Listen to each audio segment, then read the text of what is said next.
இப்போ நம்ம எங்கே நிற்கும் பார்த்தீங்கன்னா தரமான லொக்கேஷனில் தரமான ஒரு வீடு கொண்டு வந்திருக்கோம். நம்ம திருநெல்வேலி தாளையத்தில் தாங்க நிற்கும். தாளையத்தில் பார்த்தீங்கன்னா ஒரு 1.25 சென்டில் உங்களுக்கு கீழே மேலேயும் சேர்த்து ஒரு அழகான வீடு கொண்டு வந்திருக்கோம். பார்த்தீங்கன்னா 1/2 கிலோமீட்டர் பார்த்தீங்கன்னா 1/2 கிலோமீட்டரில் பஸ் ஸ்டாண்டு.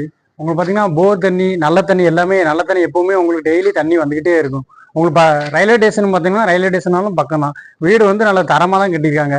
ரேட்டு வந்து 35 லட்ச ரூபா சொல்லுவாங்க. நீங்கள் டேரெக்டாக வாங்காம டேரெக்டாக நம்ம விட்டு எவ்வளோ குறைக்க முடியுமோ அவ்வளோ குறைச்சி நம்ம வாங்கி தரோம்.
சார் இந்த மேலே போட்டிட்டு